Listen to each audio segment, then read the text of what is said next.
Hey guys, welcome to the Daily Devo. My name is Alex, and today we're talking about the fruit of the Spirit, specifically patience.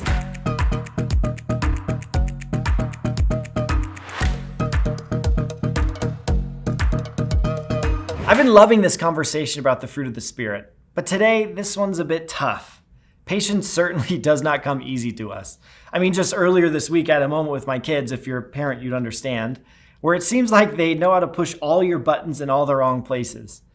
Until it builds and builds and builds, and at the end of the night, you kind of lose your patience with them. Doesn't it often feel like life has a way of pushing all your buttons in all the wrong places? It seems like you wait and wait and wait, and suddenly you just want to explode, lose your patience. Patience certainly does not come easy. As we've been reading in Galatians 5:22, it talks about the fruit of the Spirit, and the third one mentioned as a characteristic of this fruit is patience. There are two Greek words translated as patience in the New Testament. Hupomone means a remaining under, as when one bears up under a burden. It refers to steadfastness in difficult times. Merakeuthemia, which is used in Galatians 5:22, is a compound word formed by makros, long, and thumos, passion or temper. Patience in Galatians 5:22 literally means long temper, in the sense of the ability to hold one's temper for a long time. I love how the King James Version of the Bible translates it, long suffering. A patient person is able to endure much pain and suffering without complaining. A patient person is slow to anger as he waits for God to provide comfort and punish wrongdoing. I love this because this, in essence, is literally describing the person of Jesus. Jesus embodied long suffering, and it's evident by the work that he did by dying and suffering on the cross for our sins. The scriptures tell us numerous times over and over that Jesus could have stopped suffering or gone about it in a different way. But it's evident that Jesus had a mission, and that mission was to die on the cross for the sins of humanity and to rise again. If he would have stopped his suffering, cut corners, or gone about it in a different way, then the gospel would have never come to fruition in and through the person of Jesus. In the sense of humanity would not have been paid for by the sacrificial lamb who is Jesus. Jesus had to endure the pain and suffering that came through his death, burial, and resurrection.